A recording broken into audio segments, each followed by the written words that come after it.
The weight of eternity pressed upon Çekim's limbs as he crossed the threshold toward fate's twin thrones, each step a labor against forces that had broken lesser men. His will burned steady as the stars that witnessed his passage, forged in 1,000 crossings, tempered for whatever trial awaited.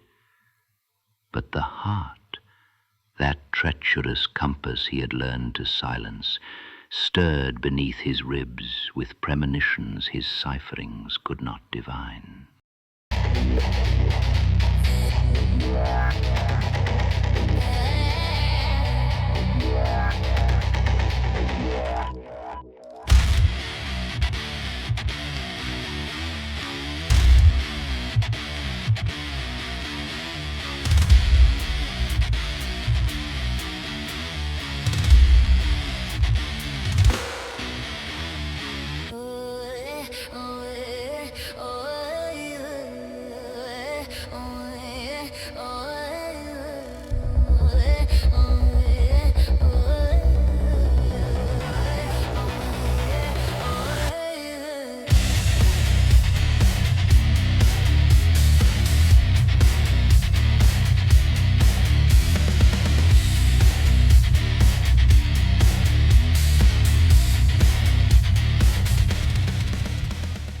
The horses climbed through thinning pines, their breath misting in air that grew colder with each league. Behind them, the lowlands of Koth fell away like a fever dream half remembered. Ahead, the Grasskull Mountains rose in jagged silence, their peaks lost in clouds the color of old iron. Conan rode ahead, his massive frame easy in the saddle, eyes reading the land as another man might read a letter from home. The trail was old but sound. 3 days to the high passes, 4 more through the spine of the range, then down into Hyperborea, where the winds carried whispers older than the tongue of man. He had told her the route at dawn. She had nodded. Nothing more. That had been hours ago. Now he glanced back at the woman who rode behind him. Yasmela sat her horse well enough, spine straight, chin lifted against the cold, a queen's posture. But her eyes were fixed on distances the mountains could not account for, and twice he had seen her lips move without sound, as though answering voices he could not hear. She had been thus since waking, since whatever dreams had gripped her in the night and left her gasping in the grey hour before dawn.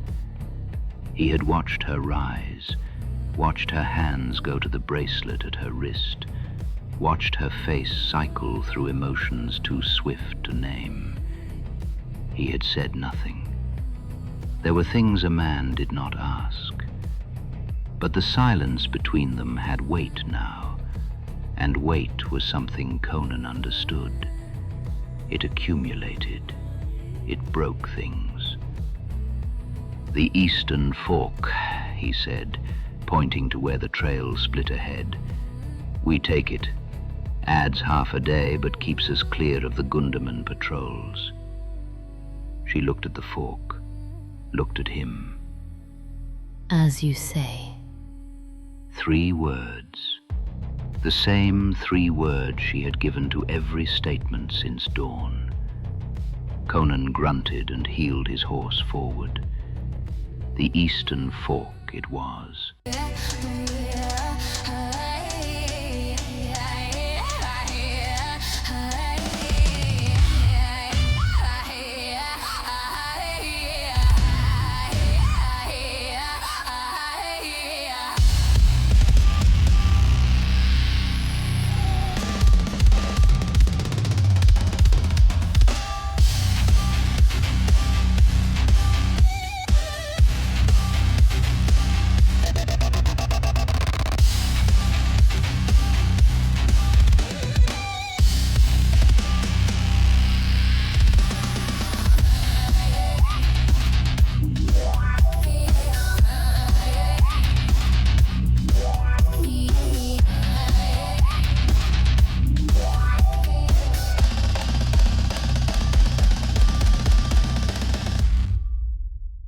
By midday they had climbed above the tree line, and the world became stone and sky and the thin whistle of wind through broken rock. They stopped to water the horses at a spring that wept from a cleft in the mountainside, its waters cold enough to ache. Conan watched her cup the water to her lips, watched the way her eyes kept drifting north toward peaks she could not yet see. "You have been riding with ghosts," he said. It was not a question. Yasmela's hand paused, water dripping between her fingers. For a moment he thought she would offer him those same 3 words again. Then something shifted in her face, a decision made, a gate unbarred. "These mountains," she said. "what sleeps in them?" Conan's gaze fixed on the northern shadows. Old things, cities that were ruins before the first Cimmerian was born. The earth here is rotten with them.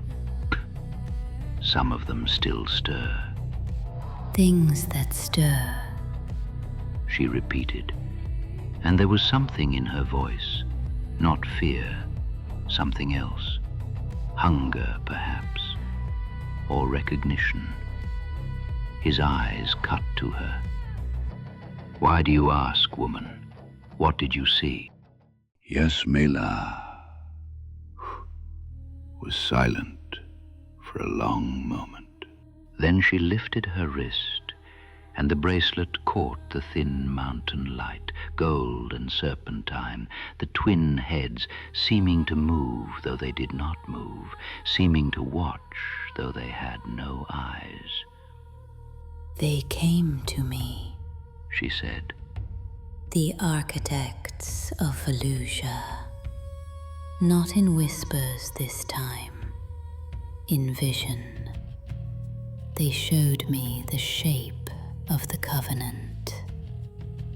She told him then, the dream, the vast darkness and the voices that were not voices, the terms of the binding, what she owed, what they owed, and the price that must be paid in the currency of dying gods and extinguished powers.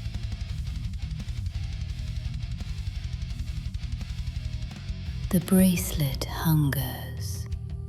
It must feed on things of age and might, ancient powers, forgotten sovereignties. The older and stronger, the sweeter the meat. Conan's jaw tightened. "I have known women who made pacts with the dark," he rumbled. "The price is always blood." "Then let the blood be theirs," Yasmela said, and now her voice carried an edge he had not heard before. "I did not flee Kauran to become a shadow. I did not bind myself to powers beyond mortal reckoning, to skulk through mountains like a hunted hare." She turned to face him fully, and her eyes burned with something that had been banked too long. "I hunger as they hunger, for what was taken from me, for what I will take in return." Her lips curved, and it was not a smile meant for comfort. "Give me something to kill, Conan. Something old, something worthy." Conan looked at her for a long moment. He had heard words like these before, long ago, on the deck of a ship that sailed red waters. He had watched a woman speak them, a woman with skin like dark silk and eyes like black flame, and he had followed her to glory and ruin and a pyre that still burned in his memory. This one was not Belit. but she carried the same fire. "Well," he said at last, and there was no judgment in his voice, only the cold calculation of a wolf assessing a new member of the pack. "That is a different matter entirely." He rose and moved to his horse, checking the girth with hands that had strangled kings and gentled beasts with equal ease. "There is a ruin," Conan said, gesturing toward the jagged eastern peaks. "An old temple, older than the king's. The herders say things have moved into its guts, things with a taste for flesh." He swung into the saddle and looked down at her. "If your serpents must feed, we go there." Yasmela's hand went to the bracelet. The gold seemed to warm beneath her fingers, and she could feel them stirring. Ishkandrel and Moruveth, the ivory serpents, coiling in dimensions adjacent to her own.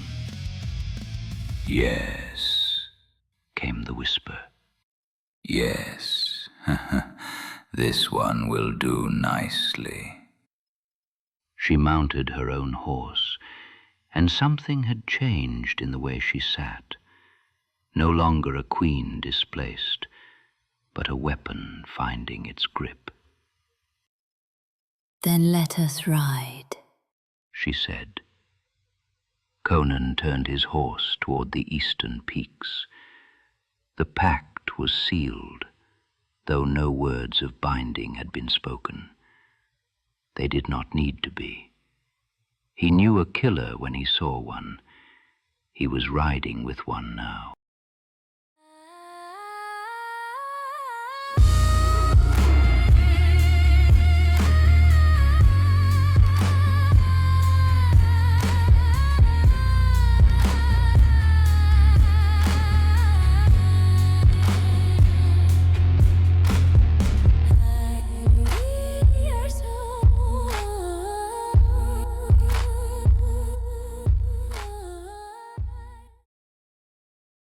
Çekim stepped through the gate and fell into darkness.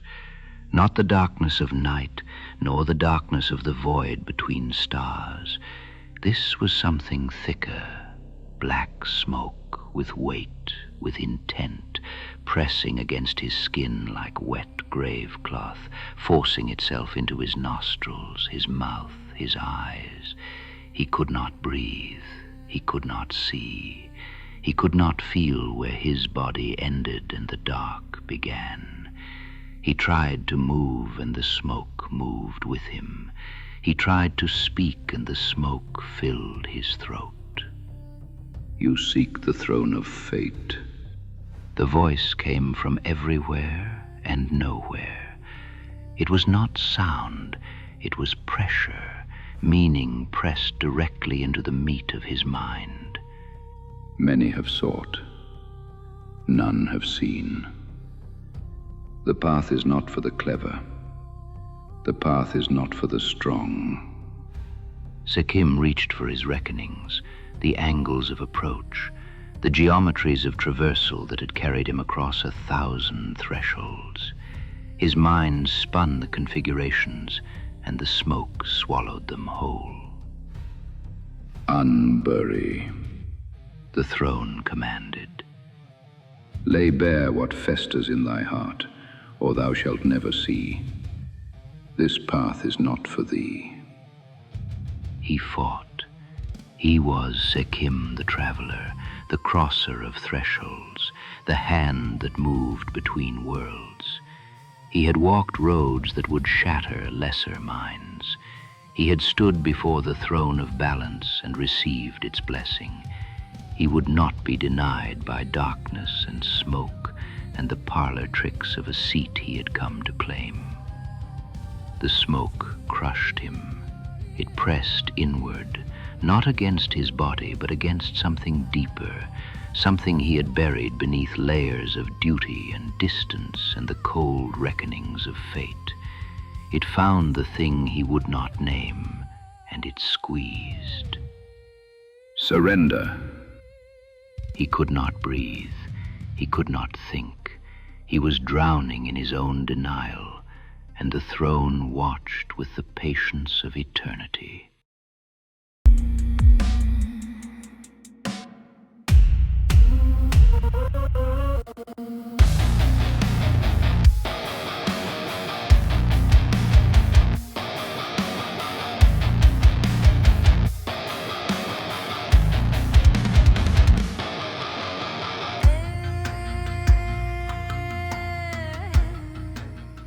The eastern path climbed through country that had no love for men. The pines fell away, then the scrub, then even the lichens that clung to southern stones. What remained was grey rock and grey sky, and a silence that pressed against the ears like water against a drowning man. Conan had not spoken in an hour.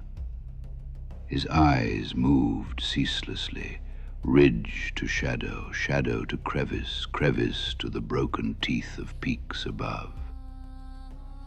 The horses grew skittish, tossing their heads, nostrils flaring at the scent of ancient necrophagous rot.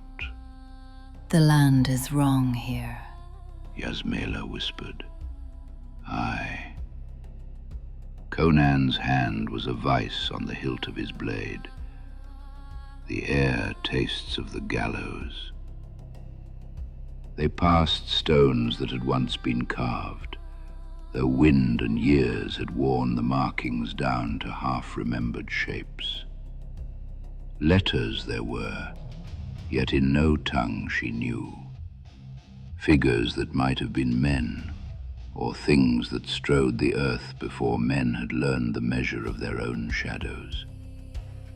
The stones leaned askew, as though the land itself had shifted beneath them in some forgotten convulsion, or had simply been abandoned to time.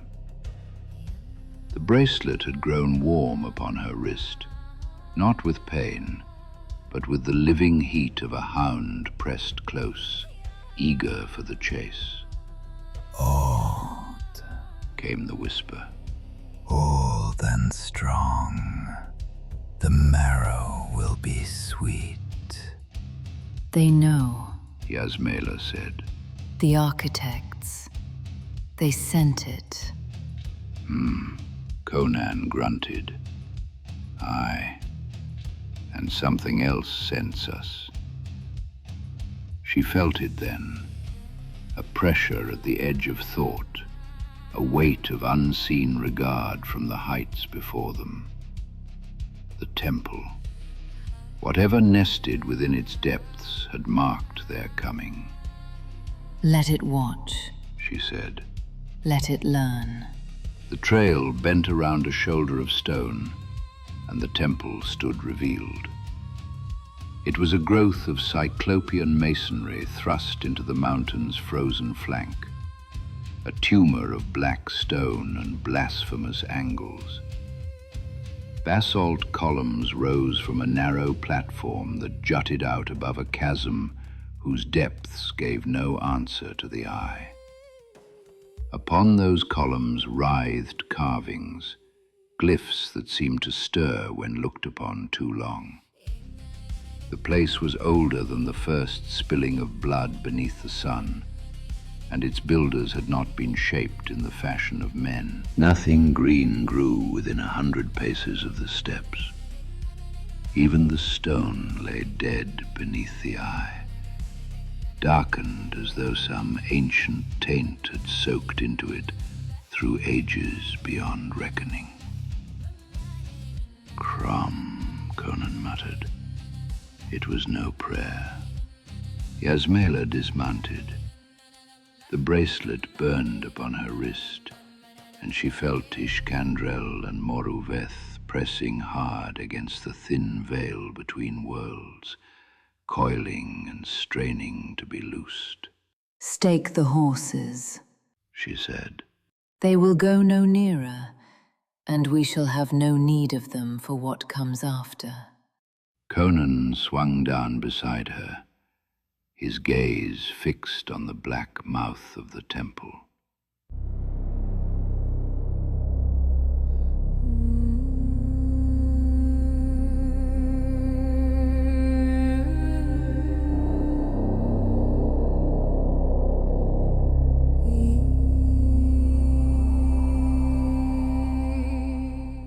You would call them forth here, in the open.